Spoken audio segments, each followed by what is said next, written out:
భాగం 3 కృష్ణార్జున సంభాషణ గీతామృత జ్ఞాన ప్రవాహం. కురుక్షేత్ర భూమి నడుమ సైన్యాలు రెండు అంచులా నిలిచినవి. భూమి కంపించింది. గజాలు గర్జించాయి. రథాలు రణరంగం నడుమ సముద్ర తరంగాల్లా ఉద్ధృతించాయి. ఆకాశంలో శంఖధ్వనులు, దివ్యధూళి, సూర్యకాంతి ఒకే సమయమున భయానక దృశ్యం సృష్టించాయి. అర్జునుడు తన రథముపై నిలిచాడు. తనతో కృష్ణుడు సారథిగా. తన చేతిలో గాంధీవము, తన కళ్లలో ధర్మదీపము. అతను ఎదురుగా చూసినప్పుడు తన బాణాలకు అర్హులైన శత్రువులు కాదు, తనకు స్నేహితులు, బంధువులు, గురువులు, మామలు, తమ్ముళ్ళు, మిత్రులు. ఆ దృశ్యమును చూసి ఆయన హృదయం కదిలింది. తల వంచుకొని బాణము కింద పడేసి అర్జునుడు పలికెను, మాధవా, నాలో చేతులు వణుకుతున్నాయి, కళ్ళు మసకబారుతున్నాయి. నా ఎదుట నాన్నలాంటి భీష్ముడు, గురువులాంటి ద్రోణుడు నిలబడ్డారు.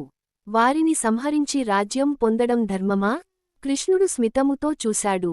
ఆయన కన్నుల్లో కరుణ, పెదవులపై జ్ఞానం, హృదయంలో సత్యం. పార్థా, నీ మనస్సు కరుణతో నిండినది, కాని అది నీ కర్తవ్యానికి అడ్డంకి. నీ ధర్మం యుద్ధం చేయడం, నీ సత్యం రక్షించడం.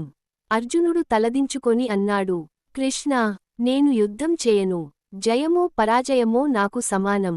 ఈ రక్తపాతం నాకు ఇష్టం లేదు. అప్పుడు కృష్ణుడు రథాన్ని మధ్యలో నిలిపి ధర్మక్షేత్రం మధ్యలో తన పరమాత్మ స్వరూపమును చూపించాడు. ఆ సన్నివేశం అర్జునుని దృష్టిలో ఒక విశ్వరూపం. దివ్యప్రకాశములు, సహస్రసూర్యుల కాంతి, నరమరువులు, దేవతల రూపములు, కాలచక్రం గిరగిరా తిరుగుతూ.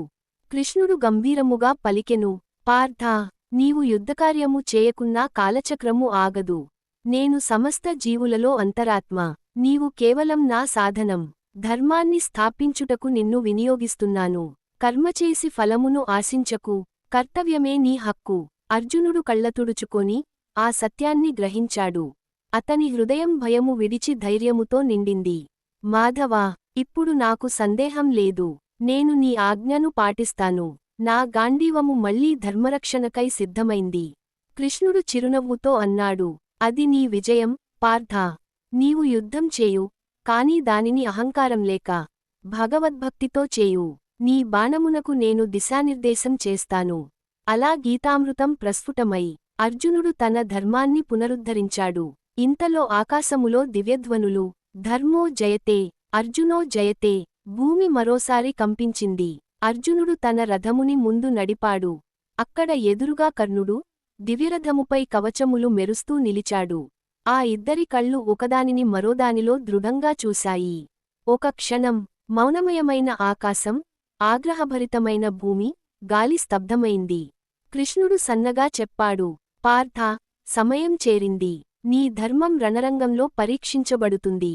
అర్జునుడు గాంధీవమును పైకెత్తి కర్ణుని దిశగా బాణం లాగాడు. ఇలా మొదలైంది యుగయుద్ధం. కర్ణ అర్జున యుద్ధం. విధి వ్రాసిన సమరగాథ. ఇది భాగం 3 ముగింపు. కళ్ళు తిరగడం. తదుపరి భాగం.